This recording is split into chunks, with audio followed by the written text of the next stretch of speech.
Assalamu alaikum. Today we discuss the new topic of economics, that is a factor of production. We previously discussed the part one in factor of production और हमने part two में land को discuss किया था. आज जो हम discuss कर रहे हैं वो है लेबर.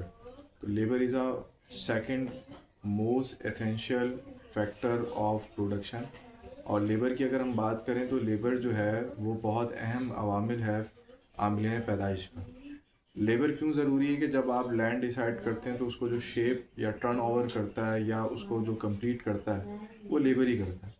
अब लेबर की अगर बात की जा रही तो लेबर्स के अंदर दो किस्में होती हैं, एक स्किल्डफुल और एक अनस्किल्डफुल, यानी माहिर और गैर माहिर. ठीक है ना, इन प्रोफेशनल और अनप्रोफेशनल. तो लेबर बेसिकली आपकी लैंड पे जो वर्किंग होती है उसको टेंड कर सकती है, उसको शेप दे सकती है, उसको एक स्ट्रक्चर फॉर्म में लेके आ सकती है.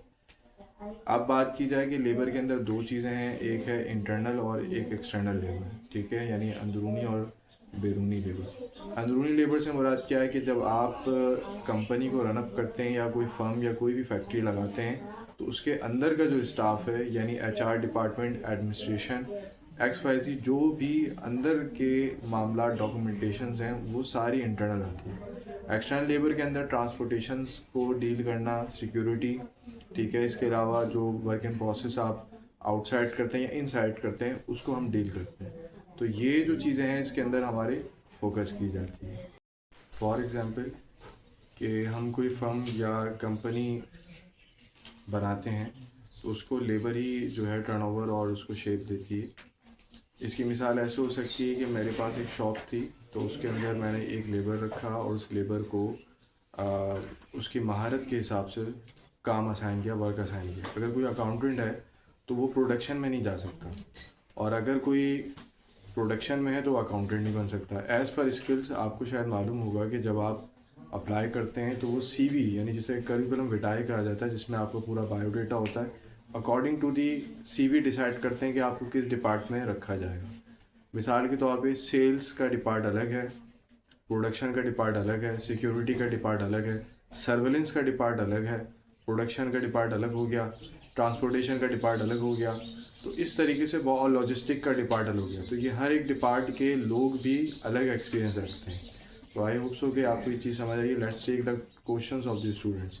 जी सर, ये skilled labour and unskilled labour के बारे में अगर आप थोड़ा सा डिस्कस कर लेते हैं. स्किल्ड लेबर और अनस्किल्ड लेबर की एग्जांपल ऐसे हो सकती है कि हम कंस्ट्रक्शन देखते हैं, उसमें मज़दूर होते हैं तो उसमें एक ठेकेदार होता है, और ठेकेदार के साथ जो वर्कर चल रहे होते हैं वो आप ले सकते हो कि वो अनस्किल्ड हैं, और जो ठेकेदार है वो क्या है, स्किल्ड रखता है. तो यहाँ पे यही बात आती है कि प्रोफेशनल और अनप्रोफेशनल. फॉर एग्जांपल, मैं जो अभी एग्जांपल दे रहा हूँ कि इसका कोई प्रमोशन से लेना देना नहीं है, कि मेरे पास कोई एक बार्बर है, जैसे हम नाई कहते हैं, कटिंग करने वाला है. तो बहुत से सैलून्स हैं, एक गली कूचों में बना हुआ और एक प्रोफेशनल बना हुआ.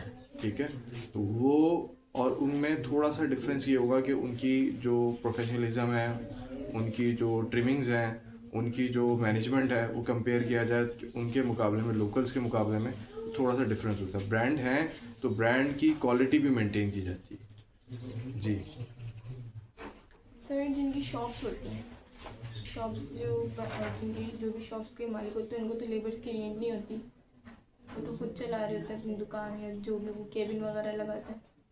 देखें, ये जो प्रीवियस का हमने POC का टॉपिक डिस्कस किया था, सोल प्रोप्राइटरशिप यानी शख्सी कारोबार, तो वो डिपेंड करता है कि आपका कारोबार जो है वो कितना बड़ा है.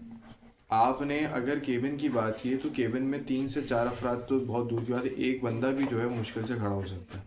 तो आप लेबर डिसाइड करते हैं कि आपको नीड है. If I need, you arrange the labours of skilled and unskillful. For example कि मैं आपको कहूँ कि मैं अगर कोई सेटअप रन कर रहा हूँ तो मुझे अगर नीड होगी टीचर्स की तो मैं उसको लेके आऊँगा, ना कि ये कि मैं फालतू की टीचर्स रख दूँ और उसको ये कह लें कि अपनी जेब से पैसे देता रहूँ. तो सबसे अहम चीज़ ये होती है कि आपने जो लेबर रखना है उसकी नीड का है. आपने कोविड में देखा होगा कि काफ़ी लोगों या वर्कर्स को निकाला गया, ऑनलाइन सारी चीज़ें हो गई, क्योंकि लाजिम था डिलीवरी नहीं हो रही थी, जो डिलीवरी बॉयज़ थे उनका काम स्टॉप हो गया, उनकी जॉब चली गई, तो वो सारी चीज़ें मूव आउट कर. तो ये इसका बेसिक एलिमेंट होता है. जी तो सर जैसे ये सोल प्रोप्राइटरशिप है वही खुद ही सारे काम भी कर रहा है, उसी का ही बिजनेस है, तो क्या ये भी लेबर में ही शुमार किया जाएगा? देखें, सोल प्रोवाइडरशिप के लिए मैंने कहा कि एक छोटा सा वर्ड आपने सुना होगा, हर फन मौला, यानी हर काम करने वाला। तो उसको आप लेबर भी ले सकते हैं, उसको ऑनर भी ले सकते हैं, उसको मैनेजमेंट भी कह सकते हैं, उसको मैनेजर भी कह सकते हैं, उसको एडमिनिस्ट्रेशन भी कह सकते हैं। बट अगर यही चीज़ 3-4 लोगों में बढ़ जाए तो ये वर्ड हमारे लिए सूटेबल नहीं है। और किसी का भी सवाल? तो आई होप सो कि आपको बात समझ आई। इंशाल्लाह इसका जो थर्ड एलिमेंट है कैपिटल वो हम फर्दर इकोनॉमिक्स के पीरियड में डिस्कस करेंगे। और कोई सवाल हो तो आप वी आर मैनुअली भी पूछ सकते हैं और सोशल मीडिया के चारों प्लेटफॉर्म पे पूछ सकते हैं। शुक्रिया।